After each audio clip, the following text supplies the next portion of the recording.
ZWO released official data for their Seestar S30 Pro astrophotography challenge.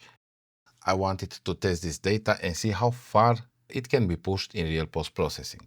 Now let's move to the contest challenge page where ZWO is currently running the Seestar S30 Pro astrophotography challenge. And here they shared real stack data for anyone in the community to process. This is the same type of data you'll get directly from the Seestar itself. Before jumping into processing, let's quickly look at where the Seestar S30 Pro fits compared to the standard S30. The S30 Pro is available with a starting price of $599 US. The S30 Pro comes with larger sensors. We have 4K resolution for the wide and telephoto lens, a field of view of 4.6 degrees, so will image a larger portion of the night sky and is able to capture also the Milky Way. So let's move into the real test. Taking the raw stacked data and turning it into a finished image. Andromeda processing in PixInsight.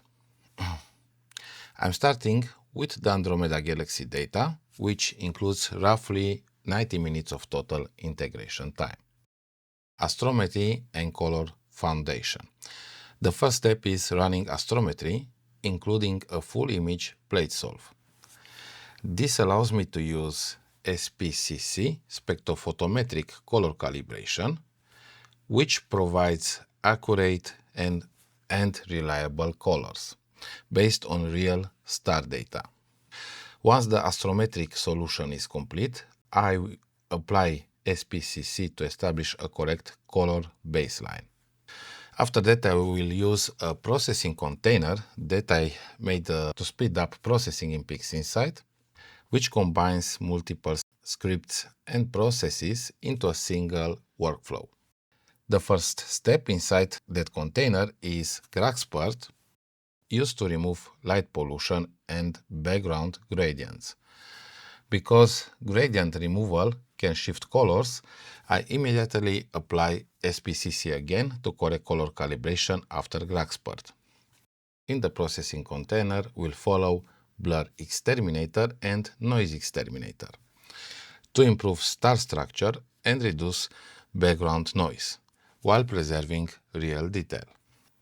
If you don't have a custom processing container, you can still do all these actions one by one.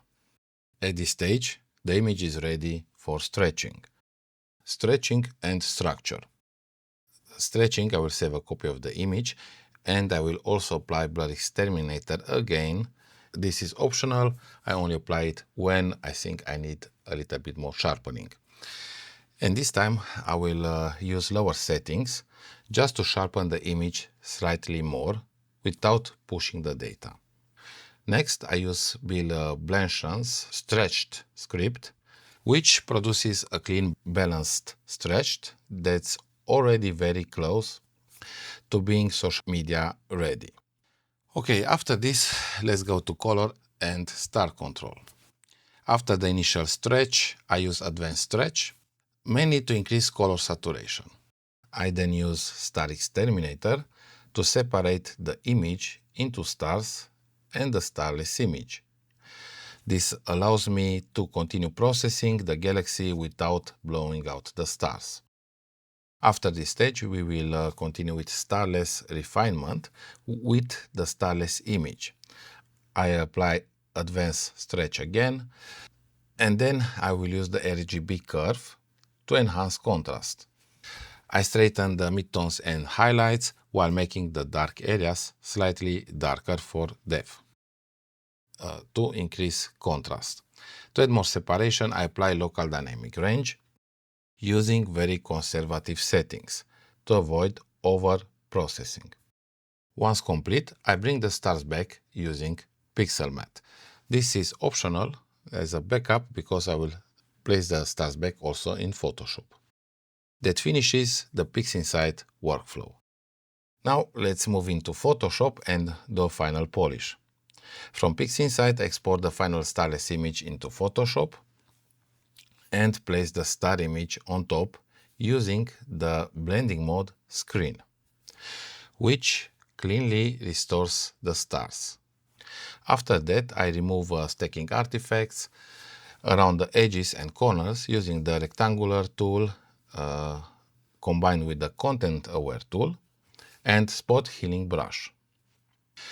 Next, I convert the image into a smart object and open Camera Raw filter for final adjustments. Now let's see Camera Raw and color control. In Camera Raw, I fine-tune the RGB curve and a small amount of dehaze to increase contrast and adjust saturation very carefully. I also fine-tune the blue channel curve, lowering it slightly in the highlights to enhance yellow tones in Andromeda score and raising it gently in the midtones to enhance blue tones toward the outer regions.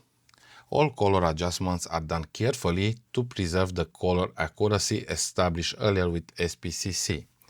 So it's very important not to go too much because then you will change the color accuracy. So I've just made minor changes. After that, I finish with a few final curves, adjustment layers. At this point, the image is finished.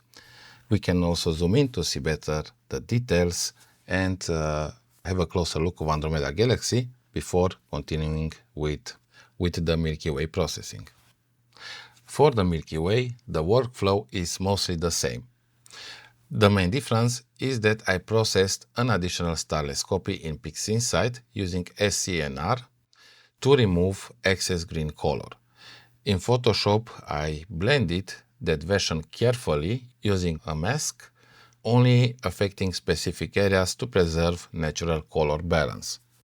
For the Milky Way, I avoided pushing the black point and I decided to focus instead on sharpness, good color saturation and a natural look, while avoiding over-processing.